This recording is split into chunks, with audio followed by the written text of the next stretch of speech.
tu n'as pas le choix. C'est comme ça que tu dois faire. On ne peut pas tout avoir.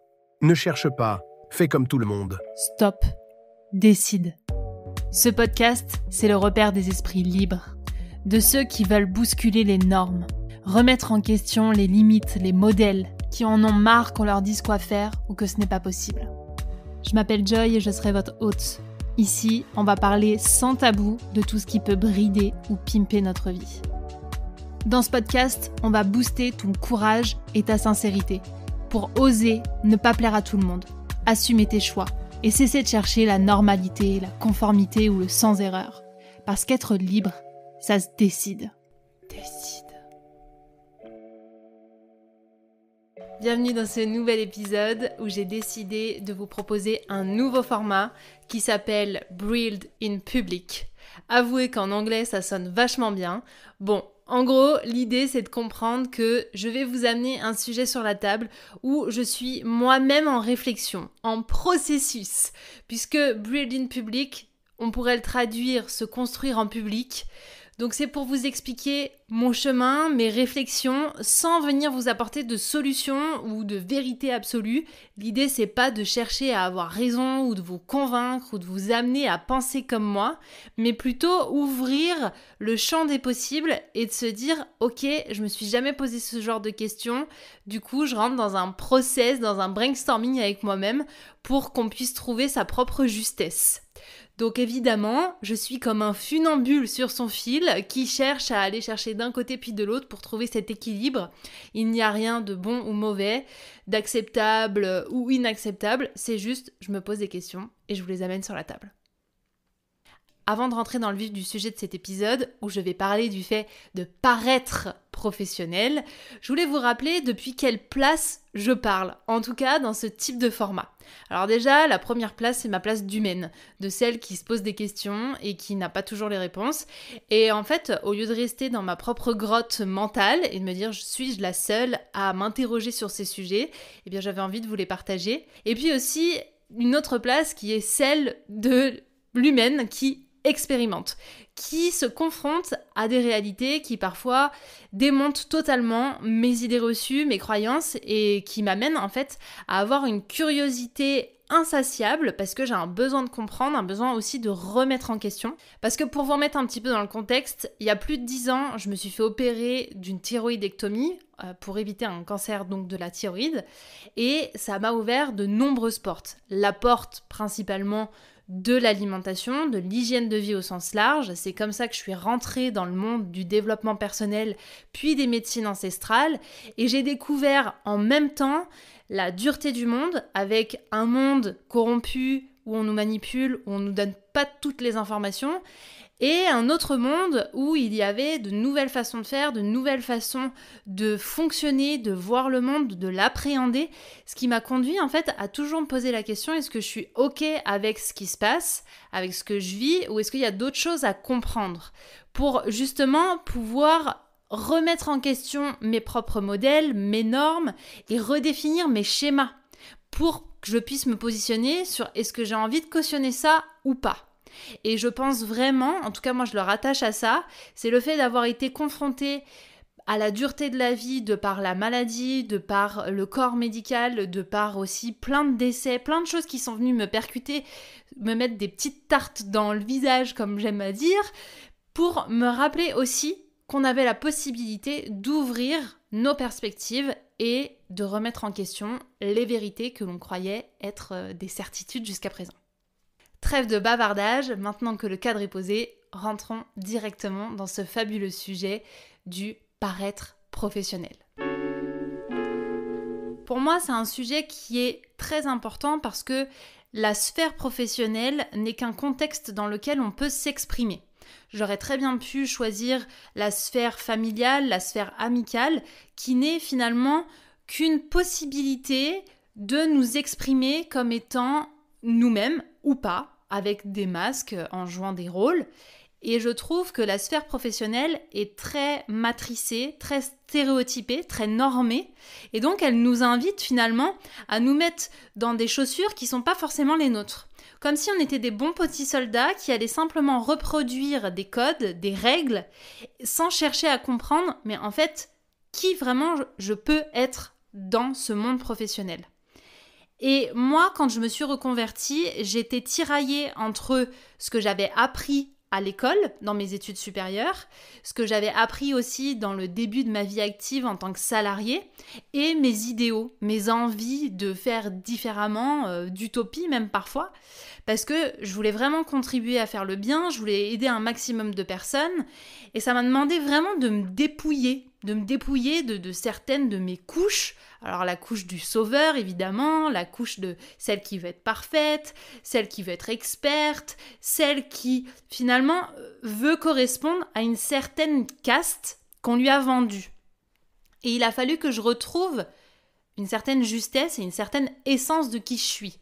Et quand je dis « retrouve », ne vous méprenez pas, je suis encore en process.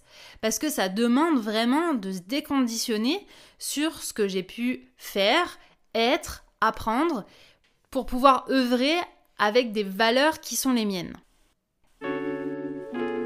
Si vous aussi, vous êtes sur un chemin de réflexion et que vous avez envie de poser sur la table des sujets qui comptent pour vous, mais vous ne savez pas où le faire, comment le faire, et que vous avez envie de recevoir de l'inspiration, des outils pour pouvoir faire autrement, n'hésitez pas à nous rejoindre lors de mon atelier le 10 septembre. Je vous mets toutes les informations dans le descriptif de cet épisode. Je vous donne différents exemples de ce qui, moi, aujourd'hui, m'interpelle. Le fait d'être professionnel, c'est être vu comme quelqu'un qui a une certaine posture. Donc d'un point de vue déjà physique, dans sa façon de s'habiller. Donc très souvent, c'est véhiculé avec la notion de costume-cravate ou un tailleur, des talons pour les femmes, une superbe coiffure, du maquillage, des couleurs neutres. On évite un peu les motifs, on évite ce qui est farfelu.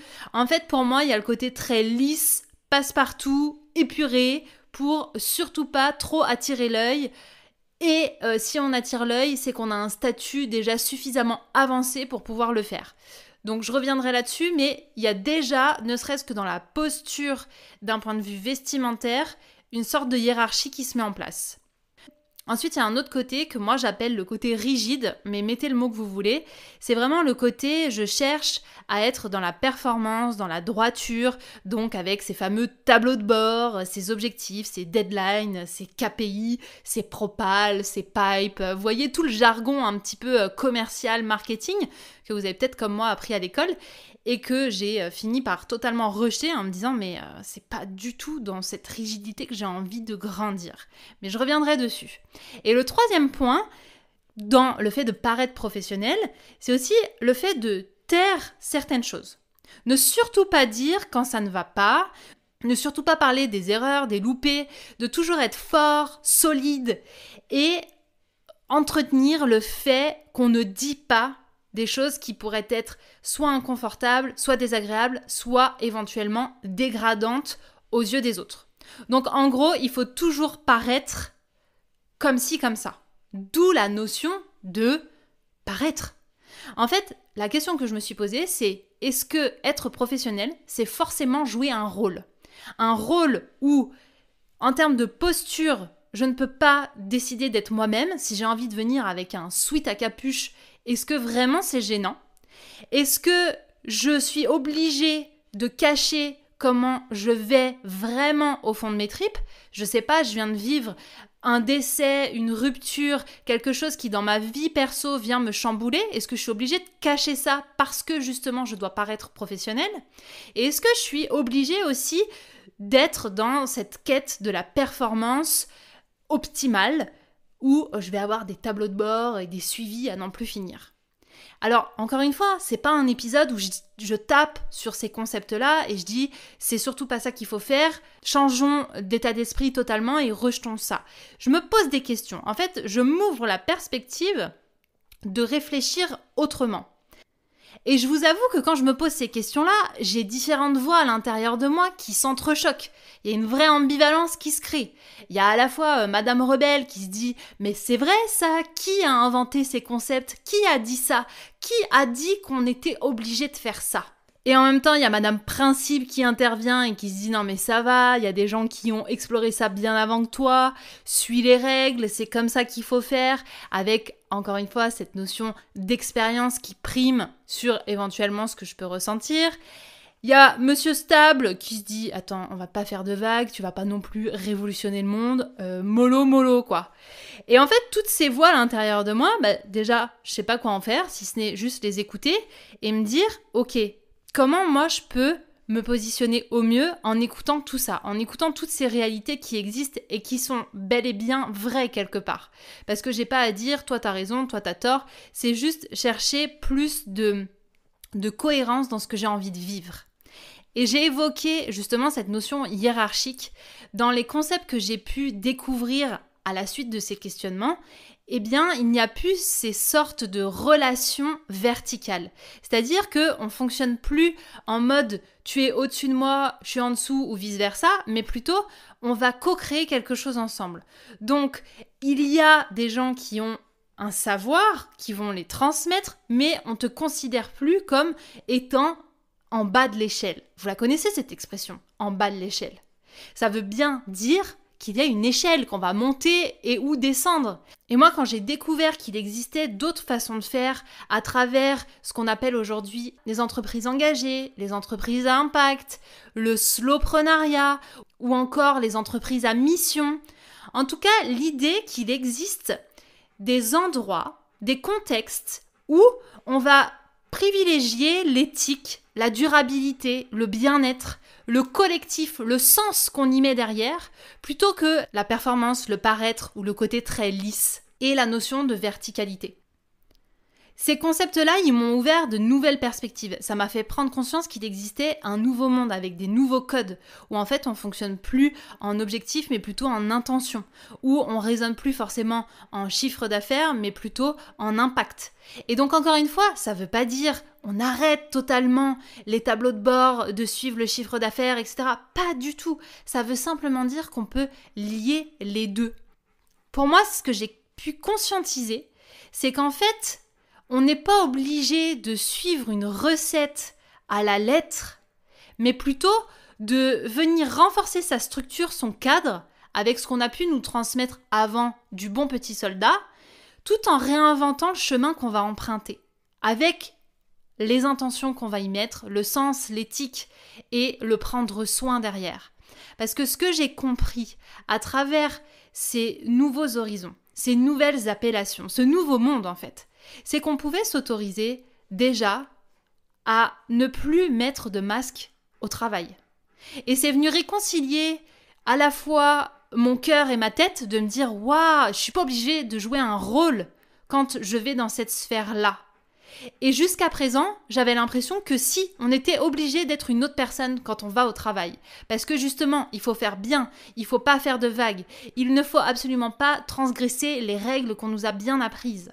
Alors qu'aujourd'hui, en tout cas dans ma construction, dans mon process à moi, je suis en train de me dire que c'est en prenant la richesse de tous ces mondes qui sont avec leurs codes, avec leurs normes, avec leurs visions, qu'on va pouvoir construire un monde qui nous porte. Parce que, en tout cas, c'est ma conviction, c'est ce qui me porte aujourd'hui, c'est qu'on est tous capables de réinventer nos façons de faire, de fonctionner, d'interagir, que ce soit de façon individuelle ou collective. Bien évidemment, et comme je l'évoquais jusqu'à présent, ça va demander de se dépouiller, de lâcher ce qu'on connaît, de se dire « Ah ok, ça existe comme ça, est-ce que je suis ok pour fonctionner de cette façon ou pas ?» et de se positionner. Pour vous donner différentes perspectives, je vais vous partager mon exemple personnel de ce sur quoi j'essaye de me positionner davantage. Donc ça veut dire parfois refuser certains projets parce que les valeurs qu'on partage avec le prestataire sont pas les mêmes. Ou alors certains types de fonctionnement, quand on va m'imposer un certain format ou une certaine tenue. Où là, je vais devoir dire, en fait, non, moi, si tu veux que j'intervienne dans ton entreprise, dans ton collectif et autres, ça sera avec mes codes. Mais ça peut être aussi dans mon positionnement individuel, entrepreneurial, ne serait-ce qu'au niveau de mes couleurs, de ma façon de m'exprimer, des mots que j'emploie. Est-ce que je suis plutôt familière ou est-ce que j'ai plutôt un langage soutenu? Et sans forcément y mettre toujours de la réflexion dessus, mais de se dire, là où je suis le plus à l'aise, c'est à quel endroit? Et quels sont les endroits où je mets encore des masques? Parce que c'est ça pour moi l'idée de paraître professionnel, c'est que finalement, si on s'amuse tous à mettre des costumes, des masques qui nous correspondent pas du tout à la personne que l'on est, on va entretenir un monde professionnel, même de façon inconsciente, où on va se méfier de l'autre, parce que ça voudra dire qu'il y a la potentialité que l'autre nous ment. Et j'ai pas envie de ça. Donc parfois, oui, ça veut dire non à certains clients. À d'autres moments, ça veut dire aussi recevoir des critiques qui sont pas forcément agréables. Je vais vous donner un exemple tout frais. Lorsque j'ai rafraîchi l'identité visuelle de ce podcast, il a fallu que je fasse une nouvelle vignette. Et tout le monde n'était pas d'accord sur la vignette.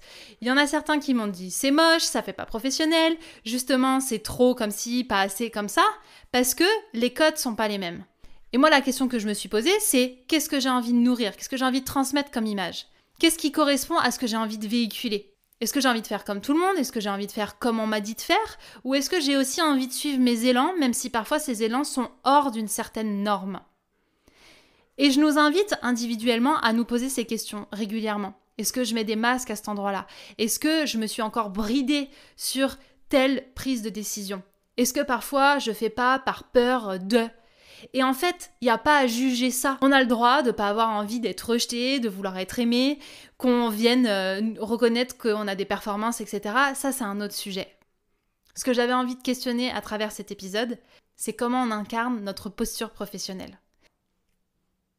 Ce que je décide à partir de maintenant, c'est de me poser la question, est-ce que là je porte un masque ou pas ? Et ce que je décide également, c'est d'apprendre à me positionner davantage, même si c'est inconfortable, de remettre en question mes croyances, mes vérités, mes certitudes, pour que ce soit chaque jour plus en cohérence avec ce que j'ai envie de porter, ce que j'ai envie de proposer au monde. Et je peux vous assurer que c'est un long chemin et que parfois j'ai pas les réponses et que parfois je sais pas me positionner. Et pourtant, je décide dans un premier temps de me poser ces questions pour venir remettre en question ce que je crois être vrai jusqu'à présent. Et toi, qu'est-ce que tu décides ?